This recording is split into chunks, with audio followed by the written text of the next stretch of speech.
Batallas.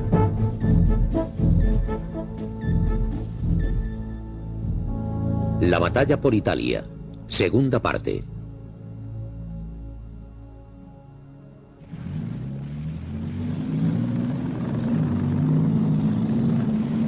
A principios de julio de 1943, mientras los aliados completaban los últimos preparativos para la invasión de Italia, la Wehrmacht luchaba una crucial batalla de desgaste contra el Ejército Rojo en el frente este. La batalla de Kursk estaba planeada para dañar severamente al Ejército Rojo, establecer una fuerte posición defensiva para la Wehrmacht y para permitir la retirada de fuerzas rusas que apoyarían las defensas del sur de Europa.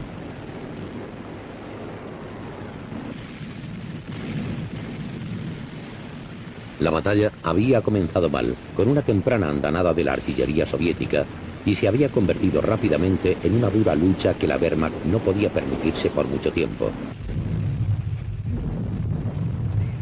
Aunque las tácticas y armamento alemanes eran superiores a los del Ejército Rojo, las aparentemente inagotables reservas de hombres y material le daban al Ejército Rojo una mayor capacidad de aguante. Hasta que la batalla de Kursk no se resolviera, no podía haber un significativo trasvase de fuerzas alemanas del este al oeste.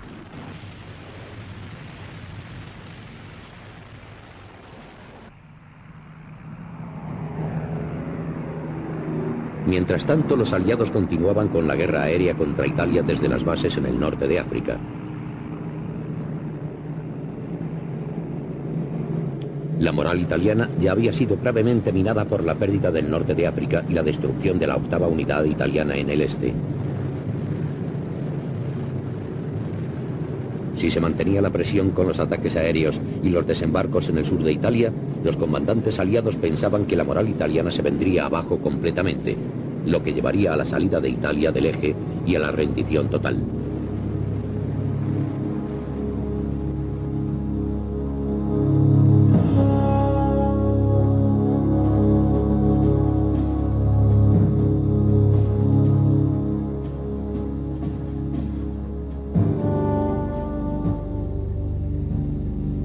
En la primera semana de julio, los convoyes de invasión aliados empezaron a concentrarse a lo largo de la costa del norte de África. Aparte de unos más de 250 barcos de guerra, la flota invasora estaba formada por otras 2000 naves. Sobre todo eran barcos mercantes que portaban provisiones y equipamiento, barcos de desembarque que llevaban tropas, tanques y vehículos o naves de asalto de diversos tipos.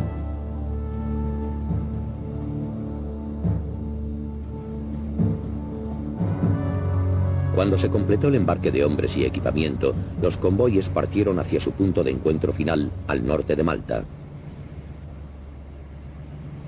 En el asalto había 8 divisiones y cerca de 200.000 hombres. La mayoría de ellos debía estar en la costa al final del tercer día, junto con más de 2.000 tanques y cañones, 14.000 vehículos y provisiones de alimento, combustible y munición suficientes para varios días de lucha.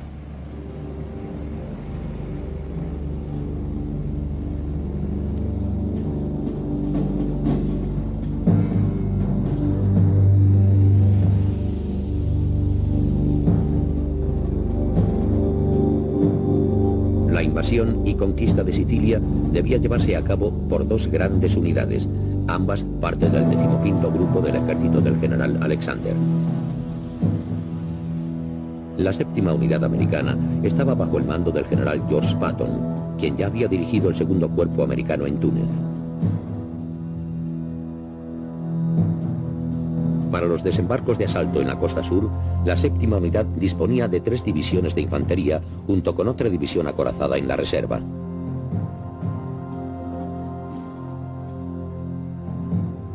La 8ª unidad británica estaba bajo el mando del general Bernard Montgomery, quien había demostrado ser uno de los más aptos comandantes de campo en el norte de África. Al desembarcar en el extremo sur de Sicilia, Montgomery tenía 4 divisiones, 2 de las cuales, la 50 y la 51, eran veteranas de la campaña del norte de África.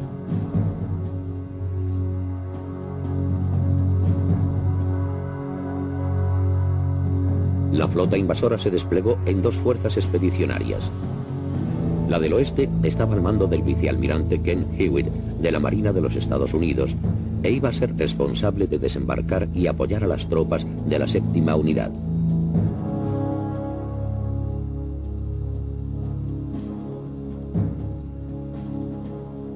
La Fuerza Expedicionaria del Este, encargada de los desembarcos británicos, estaba al mando del almirante Sir Bertrand Ramsay, quien planeó la evacuación de Dunkerque y el mayor experto de la Marina Real en operaciones anfibias.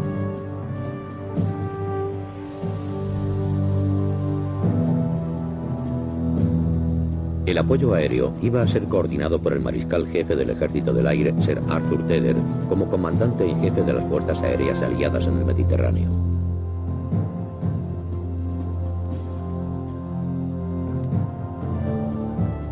La principal formación del eje en Sicilia era la 6ª Unidad Italiana, al mando del general Alfredo Guzzoni.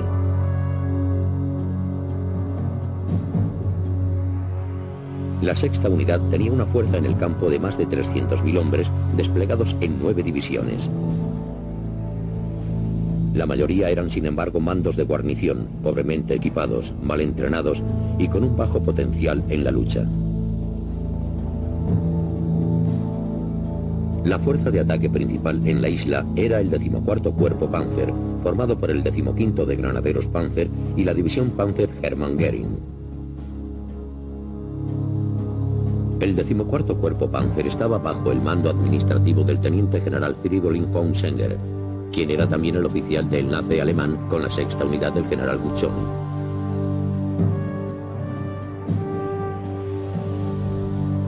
Durante la batalla por Sicilia, el 14º Cuerpo Panzer se vio reforzado por elementos de otras 2 divisiones alemanas y fue colocado temporalmente bajo el mando del general Hans Hube, un veterano del Frente Este.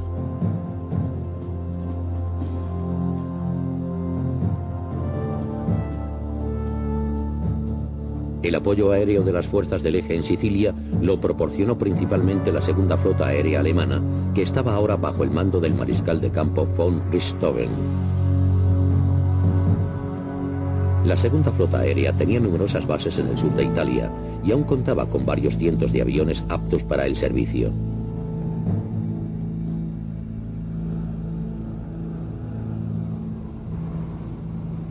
El 9 de julio el viento se levantó sin previo aviso y las normalmente plácidas aguas del Mediterráneo central se tornaron revueltas y turbulentas. En pocas horas, vientos del oeste de 40 millas por hora comenzaron a soplar y la armada invasora se vio zarandeada por una creciente marejada.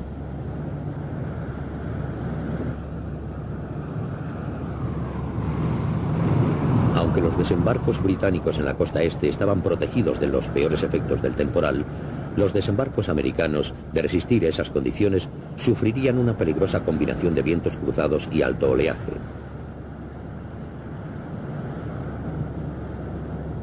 Los líderes aliados consideraron la opción de un aplazamiento, pero la enorme operación estaba ya demasiado avanzada y el elemento sorpresa se perdería con toda seguridad.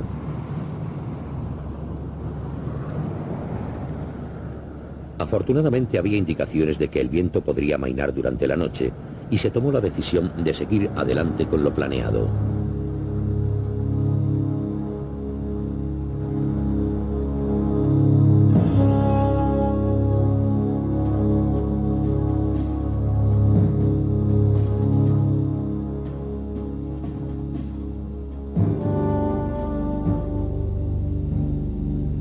Cuando la flota invasora aliada se aproximaba a la costa siciliana a primeras horas del día 10 de julio, los fuertes vientos que habían dificultado el paso desde Malta habían amainado para convertirse en una fuerte brisa.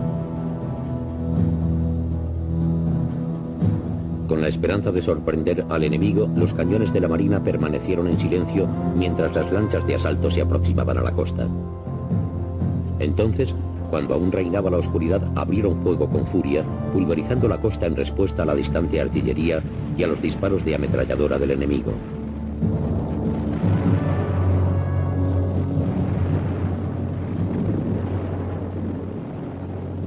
En el transcurso de las horas siguientes, mientras los barcos de guerra vaciaban sus cañones sobre los blancos de tierra firme, los invasores irrumpieron en la costa en un número cada vez mayor.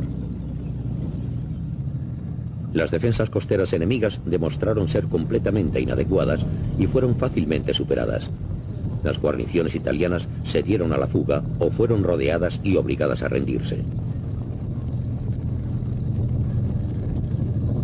El primer día, la resistencia más firme fue la de la Luftwaffe, que tenía sus bases en el sur de Italia. En el sector británico, las áreas de desembarco estuvieron bajo un ataque intermitente y un barco hospital fue hundido. En el sector americano, varios navíos fueron tocados, incluyendo el destructor Maddox, que resultó hundido con gran pérdida de vidas.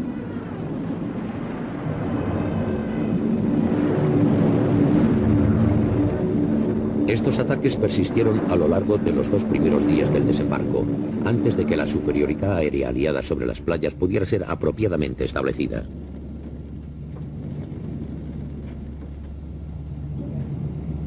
Los barcos de guerra estuvieron también activos durante este periodo, devolviendo el fuego de las baterías y rompiendo las concentraciones enemigas.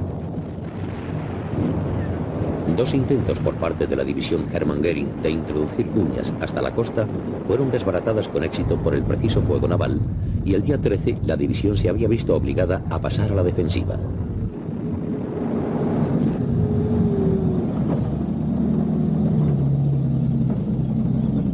Para los aliados, las etapas iniciales de la campaña estuvieron marcadas por éxitos asombrosos en todos los frentes. Todas las playas de desembarco habían sido tomadas rápidamente con un coste de tan solo algunos cientos de bajas, y durante los primeros 2 días habían llevado a tierra a 8.000 hombres, 10.000 vehículos y 1.000 cañones.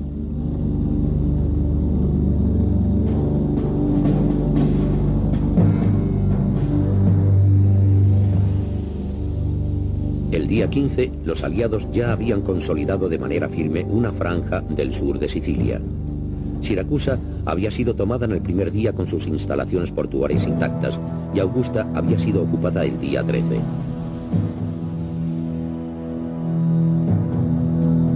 Los americanos habían avanzado entre 15 y 50 millas tierra adentro desde Licata, Gela y Scogliti, enfrentándose primero a la división Hermann Göring y más tarde a la 15ª de Granaderos Panzer.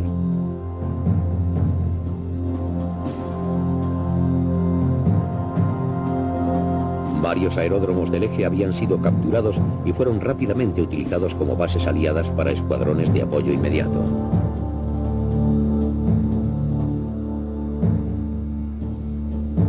Al oeste de Catania, los alemanes habían establecido unas fuertes posiciones defensivas a ambos lados del monte Etna. Estaban defendidas por un improvisado grupo de batalla apoyado por elementos de la primera división de paracaidistas que había empezado a llegar el día 13.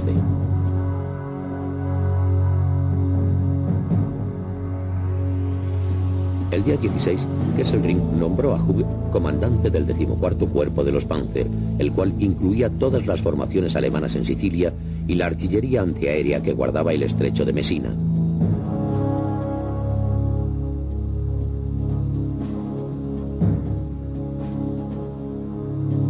El mismo día, ordenó a Hug que empezara a retirarse hacia el este de Sicilia y que estableciera una línea defensiva en el macizo del Etna, que fuera desde Catania, pasando por Troina, hasta San Fratello.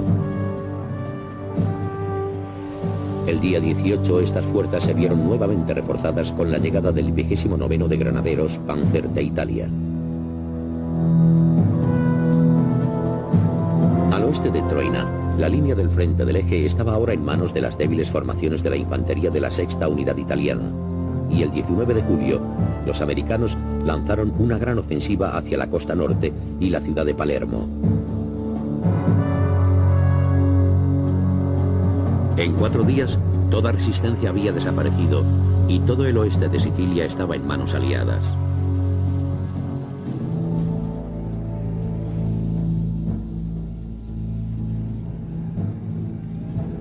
La caída de Palermo fue un duro golpe al orgullo italiano, y la primera víctima fue Mussolini, quien fue alejado de su cargo en medio de protestas populares y expresiones de desagrado.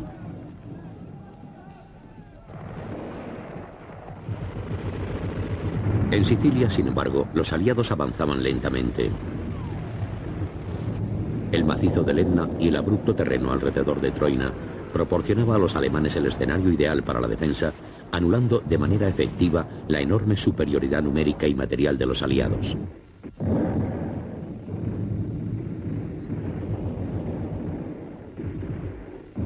La batalla por la línea del Etna sería tan solo la primera de una serie de batallas que tuvieron lugar en Sicilia e Italia, y en las que los aliados verían frenado su avance por una combinación de terreno difícil y brillantes tácticas defensivas alemanas.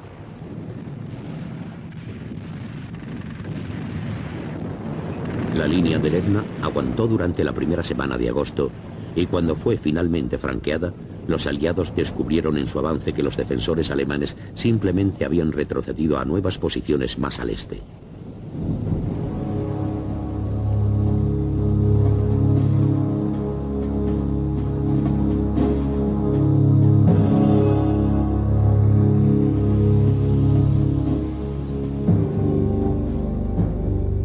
Cuando abandonaron la línea del Etna, los alemanes se retiraron tan solo unas pocas millas a su nueva posición en el pueblo de Cesaro.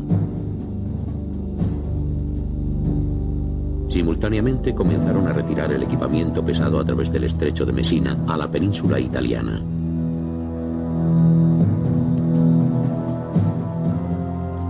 El 10 de agosto, el cuartel general del Sexto Ejército Italiano fue trasladado a Reggio, dejando la defensa del noroeste de Sicilia en manos del 14º Cuerpo Panzer de Hube. En el transcurso de la semana siguiente, los alemanes se retiraron de manera continua y sistemática de Sicilia a Italia, evacuando con éxito más de 40.000 hombres de sus propias tropas, junto con 60.000 italianos.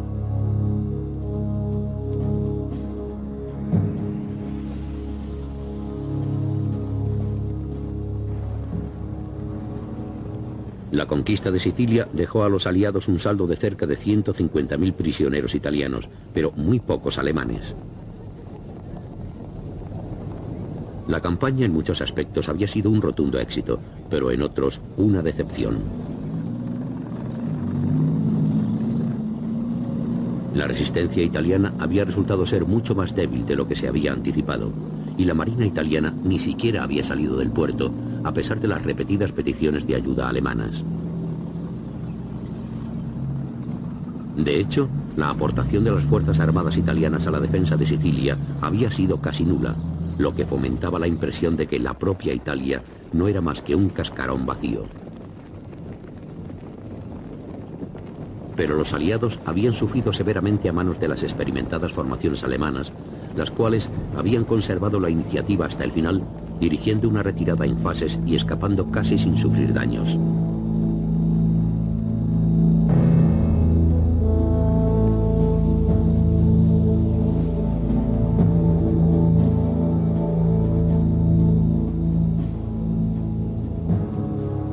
En la última fase de la campaña, en Sicilia, los aliados estaban de acuerdo en continuar, tras la conquista de la isla, con desembarcos en la península italiana. El primero de estos debía ser montado por elementos de la 8ª unidad del general Montgomery a través del estrecho de Messina. Los desembarcos del 3 de septiembre no encontraron respuesta.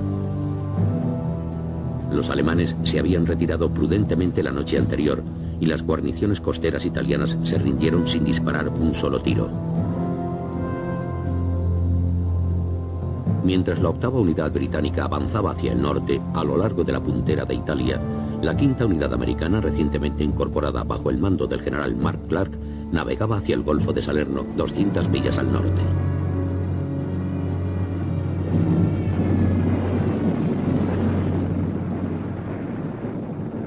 Durante el viaje, la flota invasora fue objeto de ataques intermitentes por parte de bombarderos alemanes, y su progreso fue seguido muy de cerca por la Luftwaffe, pero los comandantes aliados confiaban en el éxito de la operación.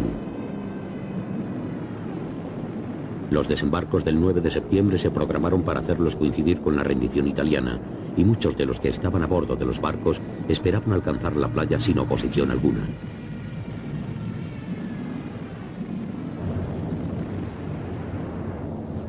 Su confianza se vería pronto destruida de manera repentina.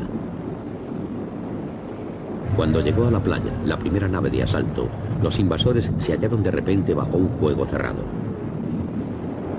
En las semanas previas, el mariscal de campo, Kesselring, había desplegado elementos de 8 divisiones alemanas en el sur de Italia y se habían movido con rapidez, tomando el control del país y desarmando el ejército italiano. Para los aliados, la batalla de Salerno no sería ningún paseo. El primer día, los desembarcos fueron víctimas de un feroz contraataque y la flota fue acosada por oleadas y oleadas de cazas y bombarderos alemanes. Mientras las tropas de asalto cruzaban la playa para buscar refugio tras las dunas, Kesselring ordenaba la llegada de refuerzos al área para realizar un ataque a gran escala sobre la cabeza de playa.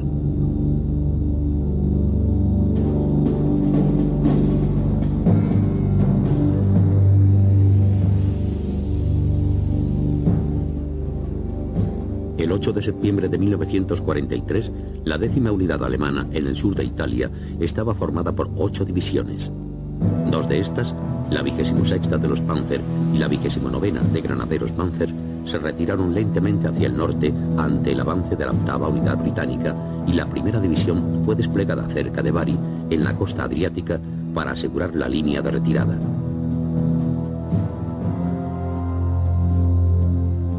La 2ª división de paracaidistas y la 3ª de Granaderos Panzer estaban en Roma, listos para tomar el poder en caso del abandono de Italia.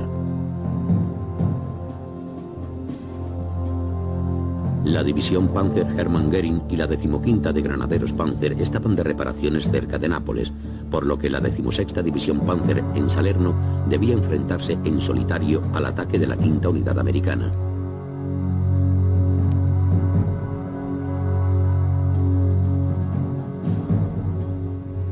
Para la fase de asalto de los desembarcos, la 5ª unidad contaba con 3 divisiones, con una 4ª flotante de reserva.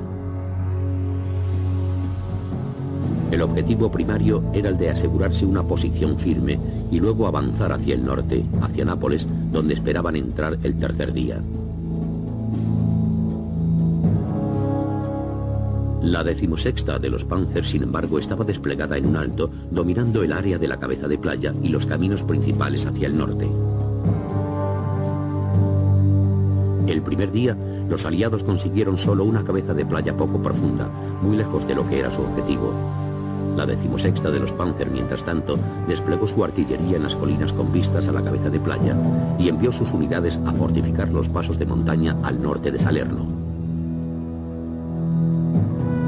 Durante los primeros 3 días, la principal fuerza de ataque de la división se empleó en detener los intentos de penetración de los británicos hacia las pistas de aterrizaje de Montecorvino y un importante cruce de caminos en Battipaglia. El día 12, las defensas alemanas se vieron reforzadas por la llegada del 29º de Granaderos Panzer y elementos de la división Panzer Hermann Göring se hicieron cargo de la defensa de los pasos del norte.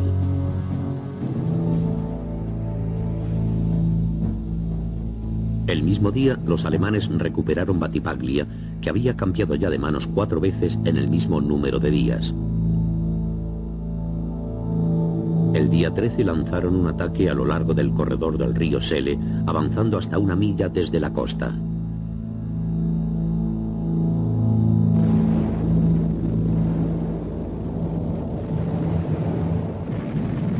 La mayor parte del peso del ataque recayó sobre los americanos, que cayeron en un caos y casi resultaron derrotados. De hecho, tan seria era la situación en el sector americano que secretamente se hicieron planes para una evacuación de emergencia.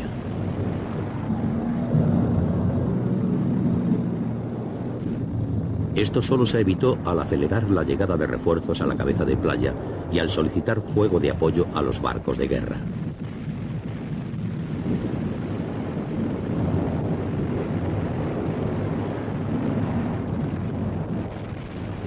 Durante estos enfrentamientos, la flota estuvo siempre bajo un casi incesante ataque aéreo.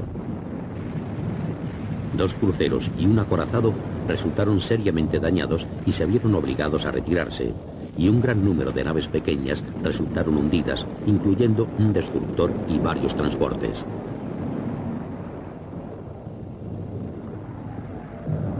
En los días siguientes, los alemanes atacaron de nuevo, pero la línea aguantó gracias a la acción coordinada de las fuerzas aliadas de tierra y mar y al fuerte apoyo aéreo.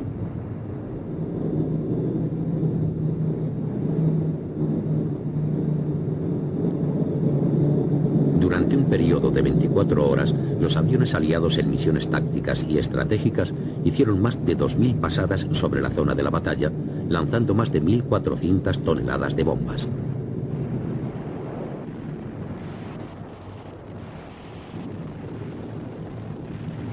Para el día 15, la crisis en gran medida había pasado. Los refuerzos aliados seguían llegando a la costa y la cabeza de playa fue fortaleciéndose y avanzando de manera paulatina. El día 16, la resistencia alemana en el sector americano perdió consistencia de manera significativa y las avanzadillas de la 5ª unidad de Clark se juntaron con las patrullas de reconocimiento de la 8ª unidad de Montgomery, que había estado avanzando de manera continua hacia el norte, empujando la firme retaguardia alemana.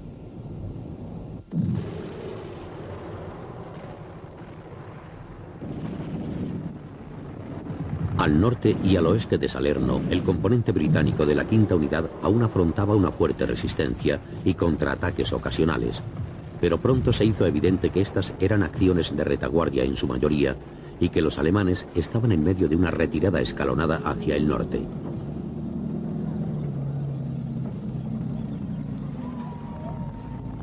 La llegada de la 8ª unidad trajo el fin de la batalla de Salerno y creó un amplio frente a lo largo de los Apeninos en la espina dorsal de Italia. Pero los aliados habían conseguido mucho menos de lo que esperaban. Los desembarcos no habían logrado aprovechar la oportunidad brindada por la rendición de Italia, y los que llegaron al Golfo de Salerno casi habían acabado en desastre.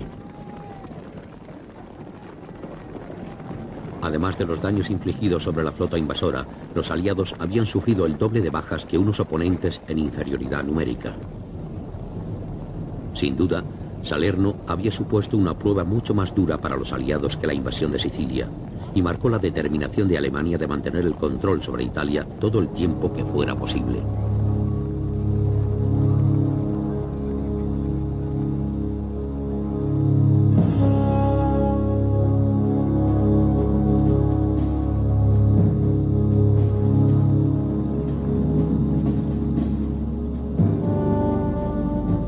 Desde Salerno, los aliados avanzaron muy lentamente, llegando a Nápoles el 1 de octubre, con más de 2 semanas de retraso respecto a sus planes.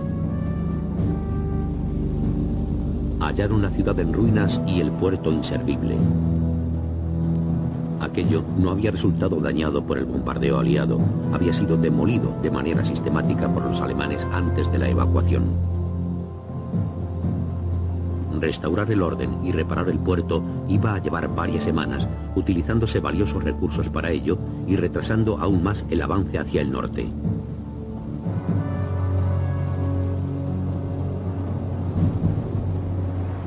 Entre Nápoles y Roma los alemanes habían ubicado varias líneas de defensa. La 5ª unidad de Clark avanzó la primera de estas en el río Volturno.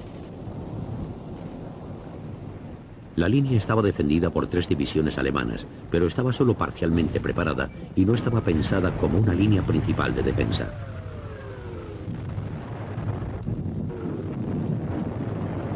El día 16, después de una semana de dura lucha, los alemanes empezaron a retrasarse hasta otra línea de carácter temporal y rápidamente montada 15 millas hacia la retaguardia. En la costa del Adriático, la 8ª unidad británica también se encontró con una fuerte resistencia. A principios de octubre, las unidades de asalto cruzaron el río Viverno, pero la intensidad de la lucha detuvo el avance en la línea del río Trigno.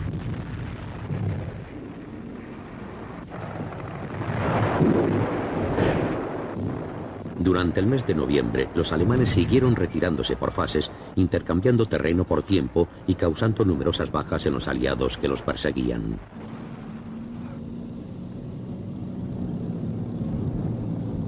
Las numerosas descoordinaciones y retrasos en los planes de los aliados ahora se dejaban sentir sobre las tropas de tierra.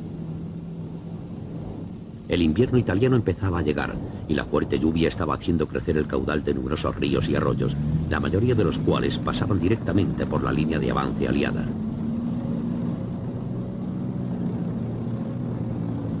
Los caminos secundarios estaban a menudo inundados o convertidos en lodo por el paso de tantos tanques y vehículos pesados.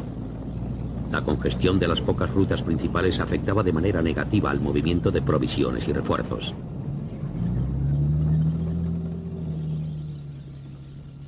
Más cerca del frente, los caminos y las principales vías de acceso estaban sembradas de minas y a menudo cubiertas por fuego enemigo.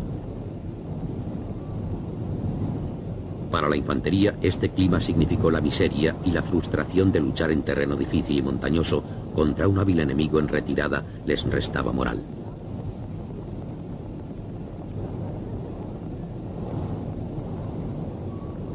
Comparado con las bajas por heridas, los soldados aliados sufrían más por las enfermedades, incluyendo el pie de trinchera, una dolencia que no se veía desde la Primera Guerra Mundial.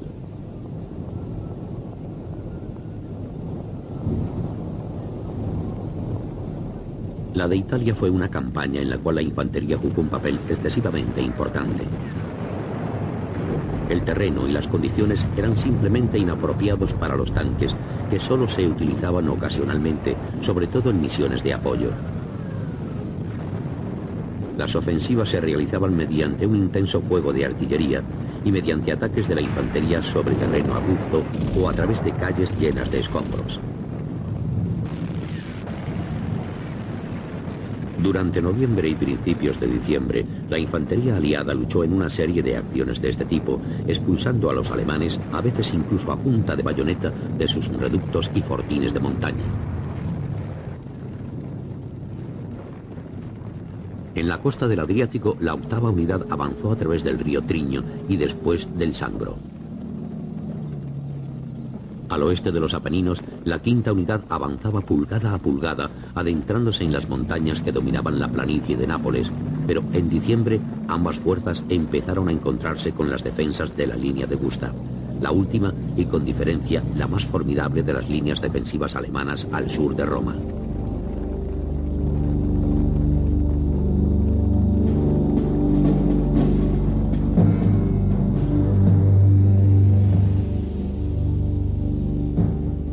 La línea de Gustav corría desde Ortona, en la costa del Adriático, a lo largo de un alto que dominaba el valle del río Sangro y después a través de las montañas de los Apeninos hasta Minturno, en la embocadura del río Carigliano.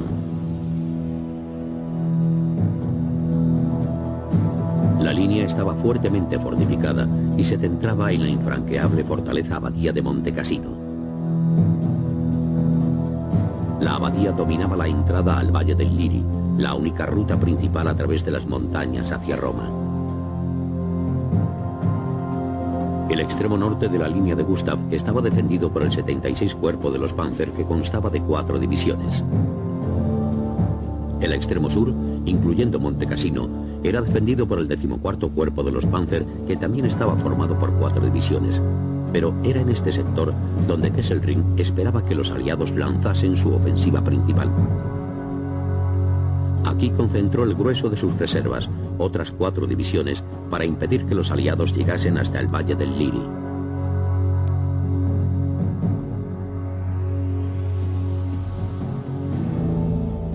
Frente al 76 Cuerpo, la 8ª unidad tenía 5 divisiones, pero la línea de avance no resultaba prometedora y las operaciones del 8º Ejército iban a ser postergadas en favor del ataque principal, que sería montado por la 5ª unidad de Clark. Para el asalto sobre la línea de Gustav, Clark desplegó 2 divisiones británicas, 3 divisiones americanas y 2 divisiones francesas. También aseguró el traslado de 2 divisiones de la 8ª unidad a la suya. La 5ª división fue colocada a la izquierda de la 56 y la 2ª de Nueva Zelanda fue colocada con la 45 división en reserva táctica. Así, reforzada de manera intensa, la 5ª unidad atacaría a través del río Carigliano y su afluente norte, el Rápido, buscando cruzar hasta el valle del Liri y colapsar las defensas alemanas al sur de Roma.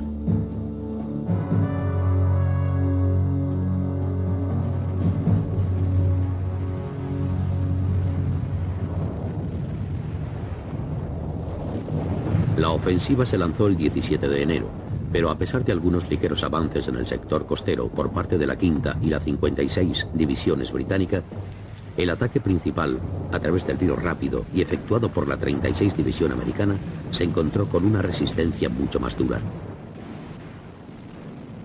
El día 21, en vez de reforzar y explotar la cabeza de puente británica, Clark insistió en que se diera prioridad al empeño americano y ordenó a la 36 División que reanudara su asalto a través del Rápido.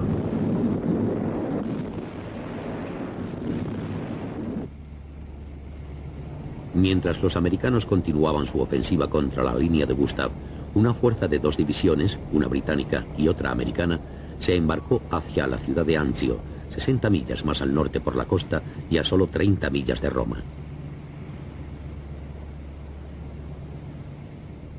Los desembarcos en Anzio estaban encaminados a cortar las líneas de comunicación de la línea de Gustav y a evitar que los alemanes pudiesen realizar una retirada ordenada.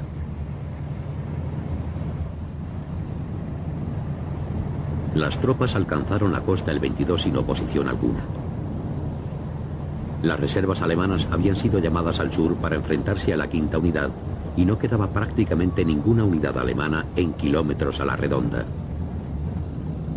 A pesar de ello, Clark dio instrucciones al comandante del sexto cuerpo en Anzio para que ocupara una sólida cabeza de playa antes de avanzar hacia el interior, con lo que el elemento sorpresa se perdió y se desperdició la oportunidad de obtener una importante victoria en Italia.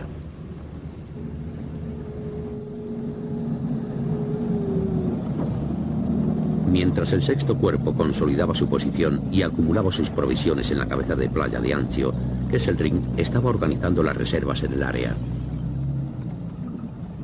Entre las primeras en llegar había unidades de la división Panzer Hermann Göring y la cuarta división de paracaidistas, tropas de élite enviadas para bloquear las principales salidas de la cabeza de playa y tomar el control de los caminos y las vías ferroviarias entre Roma y la línea de Gustav.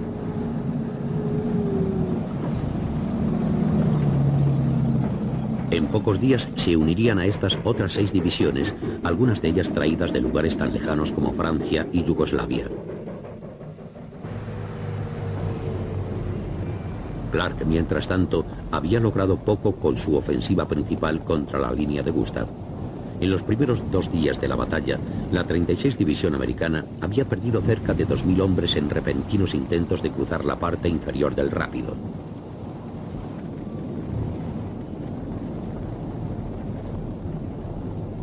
Cuando esta formación estaba ya exhausta, Clark ordenó a la 34 División que atacara río arriba con la esperanza de tomar el pueblo de Monte Cassino y su abadía por los flancos.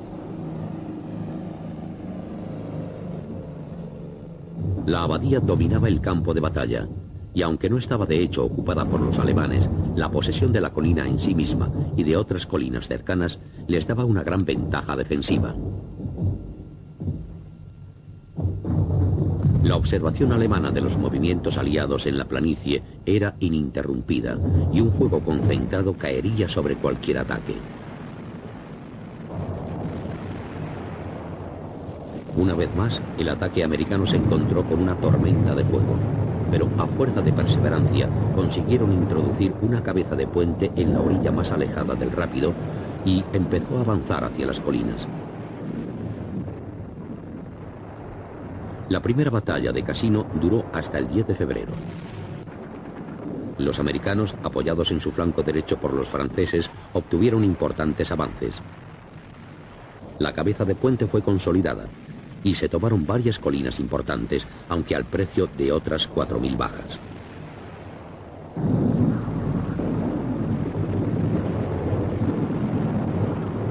En Anzio solo hubo luchas esporádicas en la primera semana, tras los desembarcos. A Kesselring aún le faltaba la fuerza suficiente para un contraataque decisivo y estaba cansado de desperdiciar lo que tenía en combates de pequeña escala que no le beneficiaban.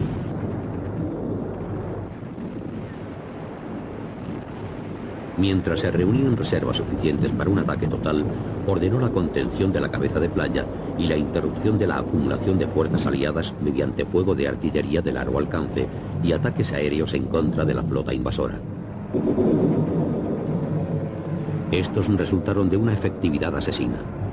A pesar de considerables pérdidas en el número de aviones, la Luftwaffe infligió un daño inmenso, hundiendo o dañando seriamente varios barcos de guerra y numerosos transportes.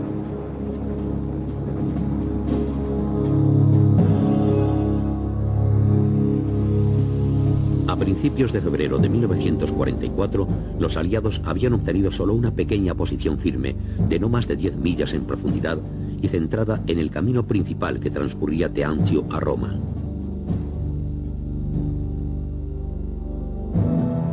Las dos divisiones de asalto originales del Sexto Cuerpo, sin embargo, estaban siendo rápidamente reforzadas por otras tres, una de ellas acorazada.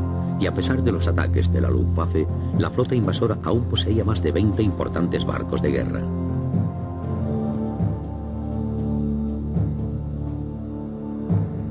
Para entonces, Kesselring tenía 3 divisiones desplegadas en un cordón defensivo y 4 más reuniéndose para un ataque. El 7 de febrero, estas fueron enviadas contra un vulnerable saliente creado por el avance hacia el norte de los aliados. Tras una dura lucha, los aliados fueron empujados hacia atrás, pero tras una breve pausa para reorganizarse, los alemanes atacaron nuevamente, avanzando en línea recta hacia Anzio.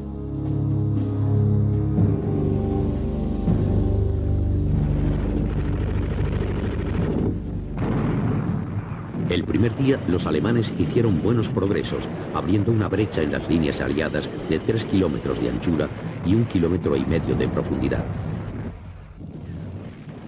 El segundo día vio avances más modestos, ya que los aliados respondieron con contraataques locales apoyados por artillería y fuego naval concentrado.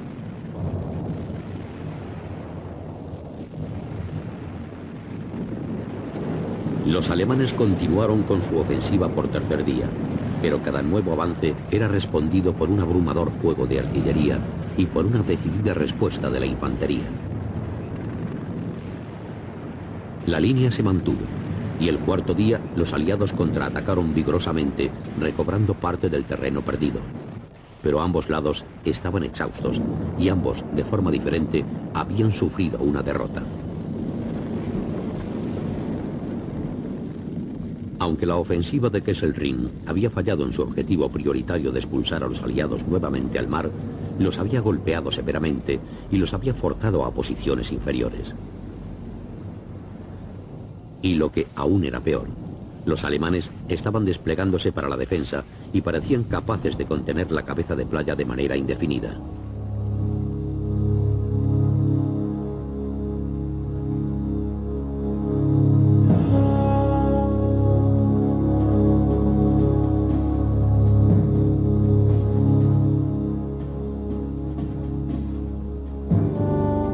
Posibilidad del Sexto Cuerpo de progresar en Anzio, estaba claro que la línea de Gustav debía ser tomada mediante un ataque frontal.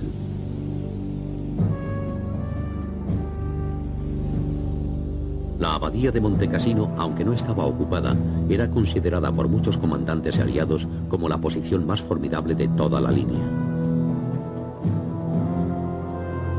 El plan para la segunda batalla de Cassino precisaba la destrucción de la abadía mediante un intenso bombardeo aéreo y la consiguiente captura de la colina y el pueblo bajo ella.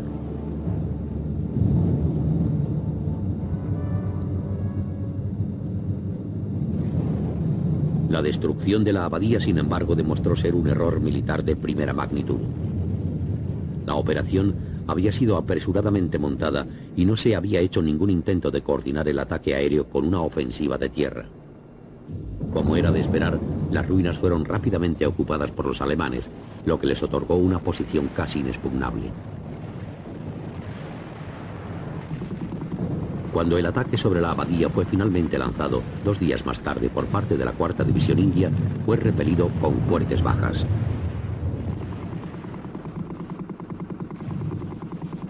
El ataque sobre el pueblo fue igualmente fallido.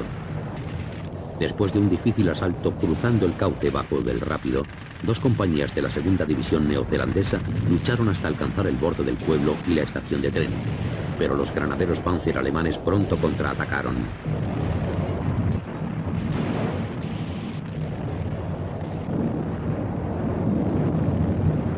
La lucha en el pueblo duró solo un día.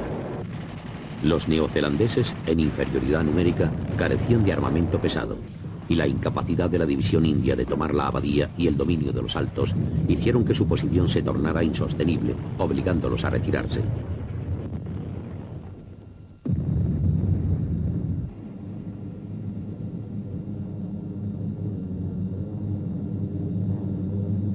Aunque la segunda batalla de Cassino había resultado un costoso fracaso, una tercera se hallaba en fase de planificación y preparación.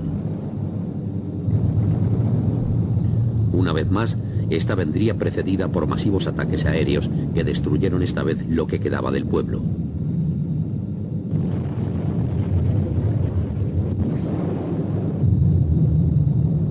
El bombardeo duró 4 horas, pero sorprendentemente falló en su principal objetivo de expulsar a los defensores.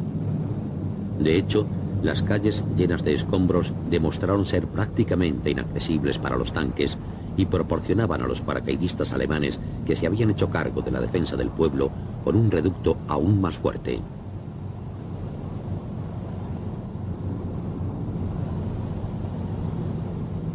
La tercera batalla de Cassino duró 8 días, desde el 15 al 23 de marzo, y terminó en otro empate. En uno de los más cruentos enfrentamientos de la Segunda Guerra Mundial, la infantería de la Segunda División Neozelandesa y elementos de la Primera División de Paracaidistas alemana mantuvieron un apretado duelo, luchando por cada montículo y cada cráter.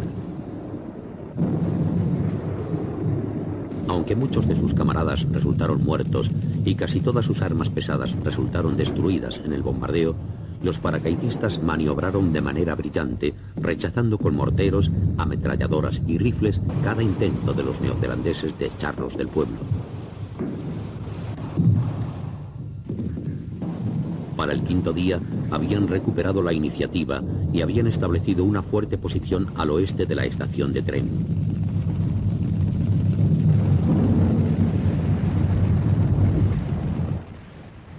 La acumulación de bajas, el agotamiento y la creciente frustración hizo que la batalla se detuviera. Pero la lucha entre las ruinas continuó de manera esporádica durante semanas, mientras ambos lados trataban de consolidar sus posiciones.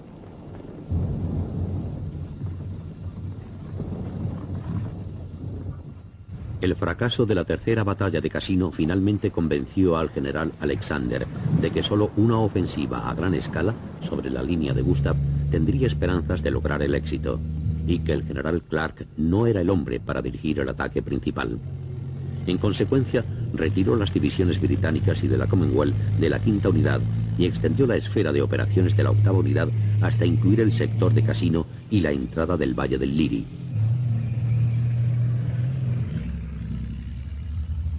El ataque sería lanzado en un ancho frente, encabezado por 9 divisiones de la 8ª unidad, y estaría apoyado en su flanco izquierdo por 4 divisiones francesas y 2 americanas. Clark mantuvo la responsabilidad operacional del 6º Cuerpo en Anzio, que fue reforzado por otra división americana.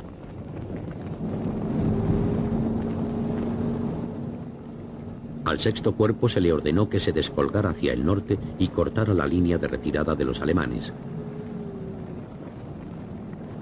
Esta era esencialmente la tarea para la cual el 6º Cuerpo había sido llevado hasta la costa 4 meses antes.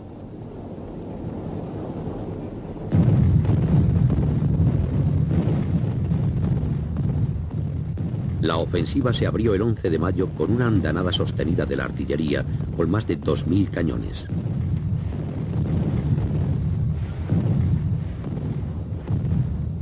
Mientras 4 divisiones británicas atacaron a través del rápido hacia el Valle del Liry, un cuerpo polaco de 2 divisiones atacó el reducto de Monte Cassino.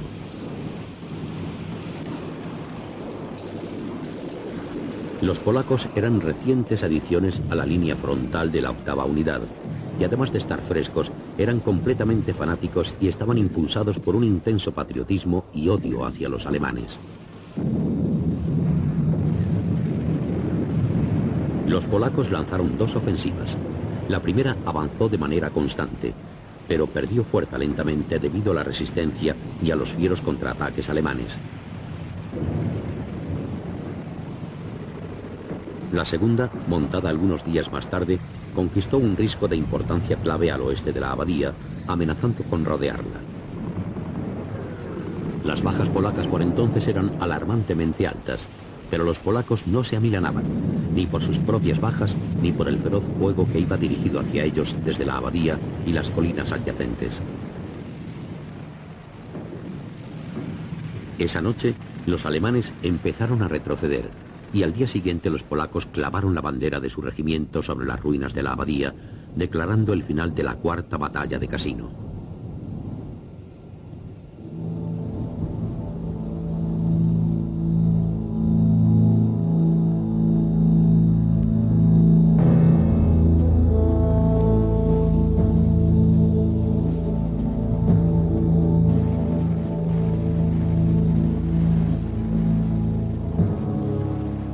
Aunque el cuerpo polaco luchaba en Cassino, los británicos en el Valle del Liri y los americanos en el extremo del flanco oeste solo avanzaban lentamente. El ataque británico, si bien fuertemente apoyado por la artillería, afrontaba los mismos problemas que habían derrotado a los americanos en enero, en particular un fuerte y preciso fuego defensivo.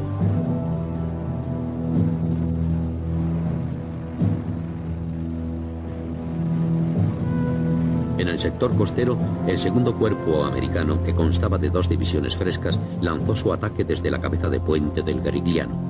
Pero este sector del frente había estado estático durante meses y las defensas alemanas estaban bien organizadas. En los primeros días de la batalla, los americanos sufrieron fuertes bajas, consiguiendo solo penetraciones menores.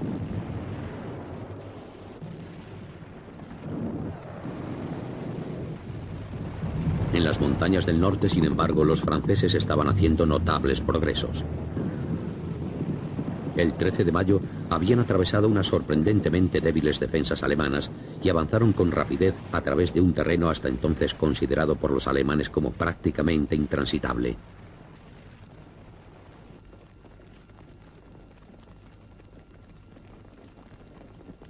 La penetración de los franceses y la captura de Monte Cassino por parte de los polacos abrió el camino para los americanos y los británicos respectivamente. Los americanos continuaron con su avance cautelosamente, pero solo encontraron una ligera retaguardia.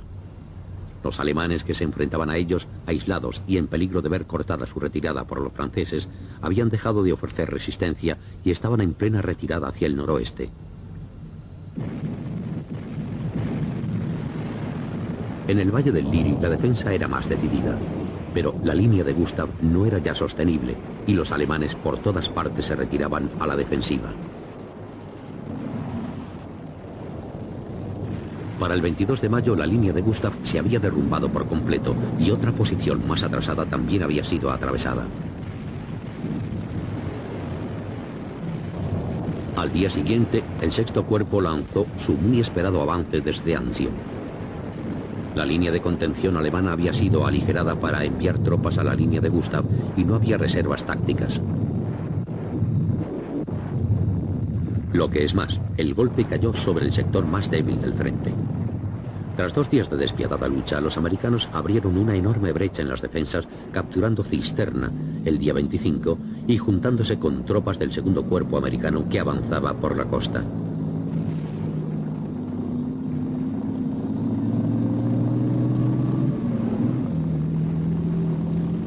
El grueso de la 10ª unidad alemana en ese momento aún estaba muy hacia el este, y un avance hacia el norte del sexto cuerpo, con apoyo del segundo cuerpo, hubiera cortado la principal línea de retirada.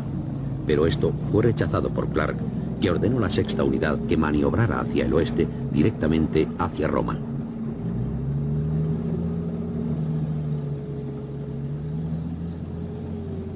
La maniobra llevó casi un día entero, y cuando el sexto cuerpo continuó con su ofensiva, pronto se encontró con dificultades. Las vías hacia Roma estaban defendidas por los granaderos Panzer alemanes y los paracaidistas y estaban intensamente fortificadas. El ataque fue detenido y la ofensiva se vio abortada. En el frente de la 8ª unidad, la 10ª unidad alemana estaba deponiendo sus armas con rapidez y se retiraba a través del Valle del Liri hacia Roma. Contra el sexto cuerpo, los restos de la 14ª unidad alemana defendió la línea hasta el final de mayo, cuando también empezó a retrasar sus posiciones. Durante los primeros 3 días de junio, los alemanes completaron su retirada, sacando con éxito al grueso de sus fuerzas del sur de Italia y cediendo Roma y los puentes del Tíber intactos a los aliados.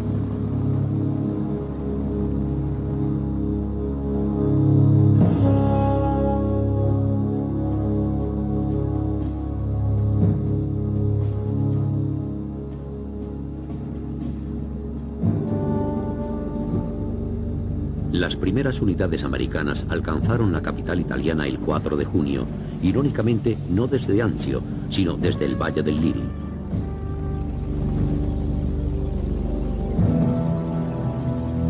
Sin embargo, la captura de Roma, aun siendo un gran trofeo, había quedado ensombrecida por la falta de coordinación de los esfuerzos aliados y por el hecho de no haber derrotado contundentemente a los alemanes en el sur de Italia. Ambos, Clark y Alexander, eran culpables. Clark por su voluntaria desobediencia de las órdenes y por su determinación de ver Roma liberada por los americanos. Alexander por su falta de fuerza y por permitir que la campaña degenerara en una carrera en la que los únicos ganadores iban a ser los alemanes.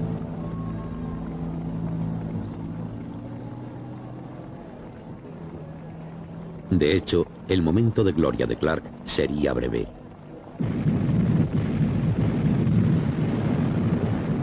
El 6 de junio, los aliados desembarcaron en Normandía, cambiando el foco de los esfuerzos aliados de Italia a Francia y relegando la campaña italiana a un plano marginal.